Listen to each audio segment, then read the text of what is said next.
Hello everyone.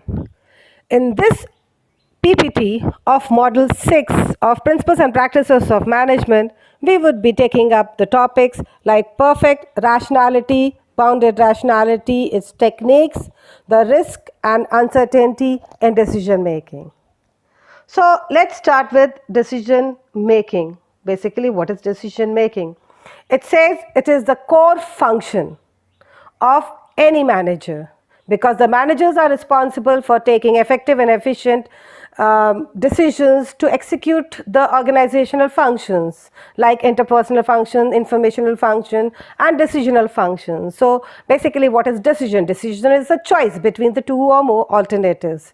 Thus decision making can be defined as the selection of the course of action from among the alternatives. So the process of choosing the most appropriate alternative from a given set of alternatives. So the managerial decision making typically centers on three types of problems, that is during the crisis, during the non-crisis and during the opportunity problem. Crises are when there is a serious difficulty requiring immediate action. Non-crisis are it's a problem or is the issue that requires resolution but does not simultaneously have the importance and immediacy. It's like immediately the problem, it does not require any decision making. So opportunity problem is it's a situation that offers a strong potential for significant organizational gains if appropriate actions are taken. Let's come to the module of the decision making. It says effective decisions is a timely decision that meets a desired objective and is acceptable to those individuals affected by it. So it is divided into three, that is a rational model, the bounded rationality model and the garbage can model. Let's come to the first, that is the perfect rationality, which is also known as economic man model. So it was given by Adam Smith, which states the managers are always rational and choose the alternatives that provide maximum gains. So a rational decision maker has a clear idea of the problems to be solved and he is fully objective and logical in his approach. So but it has its own assumptions, that is the decision maker has a clear and a well-defined goal. The second assumption is it is rational and uninfluenced by emotions. Third, the manager can identify the problems clearly and precisely, and he also knows the alternatives available and its consequences. He can also rank the consequences according to the preferences, and he has full freedom to choose the best alternative. Let's come to the rational model, which says rationality, it's a logical step-by-step approach to decision making with a thorough analysis of alternatives and their consequences. So basically the outcome will be completely rational, and the decision maker uses a consistent system of performances to choose the best alternative. The third one is the decision maker is aware of all the alternatives, and the last one is the decision maker can calculate the probability of success for each alternative. Let's come to the bounded rationality, which is also known as administrative man model. Bounded rationality is basically a critics to the rational man model, which says the administrative man, he says, is the way the decisions are actually made. He says there are three limits. There are limits to decision making, that is the bounded rationality and bounded discretion. That is, bounded rationality is its imperfect information about goals and course of actions and relation of means to ends. So only perceive a few of the possibility decisions, the course of action, and dimly perceive means and relations. The second one is the bounded discretion, means there are constraints on optimizing, that is the prior commitments, the moral and ethical standards, law and social standards. So these are forced to make decisions that are just good enough, called satisfying, such like search for a needle in the haystack, like optimizes to look for the sharpness. Satisfied is to search until you find the needle that is just sharp enough to do the job. Let's come to the bounded rationality, which says it's a theory that suggests that there are limits upon how rational a decision maker can actually be. That is, a manager suggests the first satisfying alternative. Satisfying means, or satisfactory means, to select the first alternative that is good enough because the cost in time and efforts are too great to optimize. The second, manager recognizes that their conception of the world is simple. Third, the managers are comfortable making decisions without determining all the alternatives. And the fourth one is the managers make decisions by rule of thumb or heuristics, means the shortcuts in decision making that saves mental activity. So let's come to the bounded rationality. The causes are, what causes bounded rationality are: first, inadequate goal formulation, vaguely defined problems, there is imperfect knowledge, there is limitations of time and resources, there is human limitations are also there, there is power politics is also there, and there are environmental dynamics are also there. Let's come to the third model that says it's a garbage can model, which says it's a theory that contends that decisions in organization are random and unsystematic, which shows that there is a can which contains few problems, few participants, there are few solutions, and there are choice of alternatives.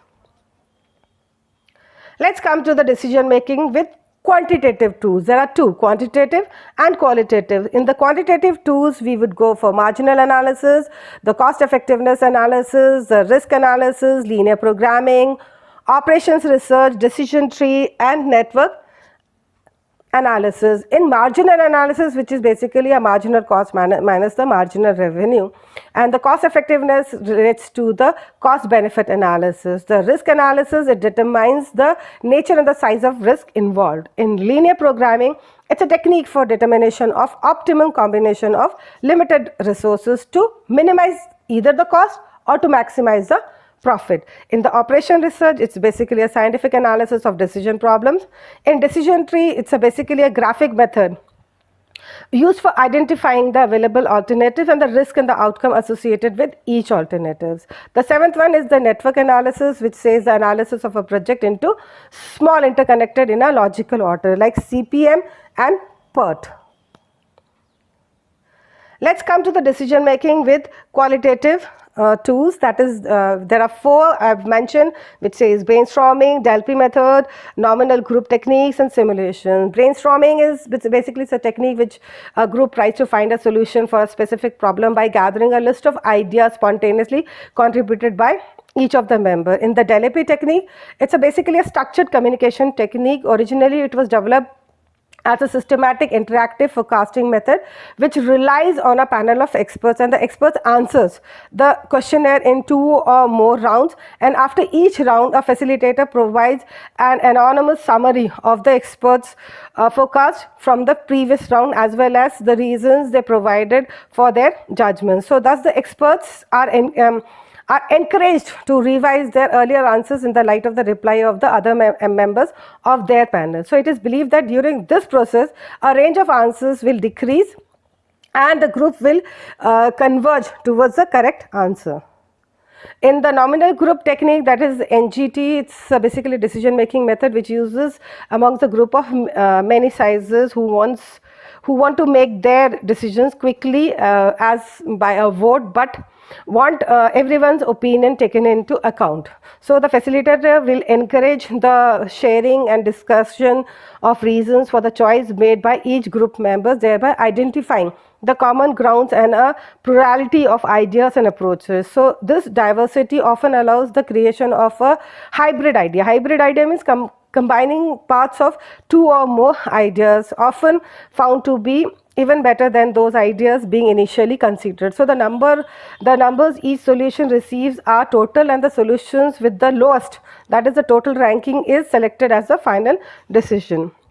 In simulation, it is basically an imitation of the real thing available. It's a state of affair or the process. It's an act of simulating something generally entails representing certain key characteristics or behavior of a selected physical or abstract system.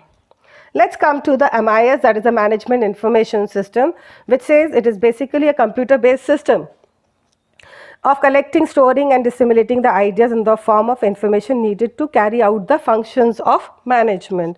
So basically the objective is to capturing data, processing data, information storage, information retrieval, dissemination of information. The characteristics which says it's basically a system approach means considering the systematic and comprehensive outlook of various inputs and subsystem. It's a management orientation. It is a need based means it is designed and implemented according to the need and requirement of the organization or of the specific level. It is future oriented means it is collecting data, providing information for the taking decision is done by the MIS for the future references. It is basically an integrated approach because it adopts an integrated approach because it provides more meaningful information to the right person at the right time. It's a long-term planning means it leads to it's implemented by the organization for the long-term period. Well, the significance of MIS is it fosters effective planning. It fastens the communication process. It's basically a globalization and reducing the cultural gap. It leads to availability. It is a cost-effective productivity, and it's an effective means of control. But it has its own limitation. That is, it is only a quantitative input. It is meant for program decisions. It is inflexibility. It is not. There is no substitute for effective management, and it's also expensive. In DSS, that is a decision support system, it says it is basically an interactive computerized information system planned in a manner as is to enable the decision maker to make a selection for the most feasible alternative amongst the various options available. So there are three constituents, that is the database, the model and the user interface. The objective is basically to handle data handling, collecting, processing of data, facilitates in report making, analytical support, and it performs. And the characteristics are basically that it provides modern systematic model. It is a system comprising of user friendly. It is focused on unstructured and non-routine decision. It also facilitates the decision maker into with an array of computing and communicating capacity.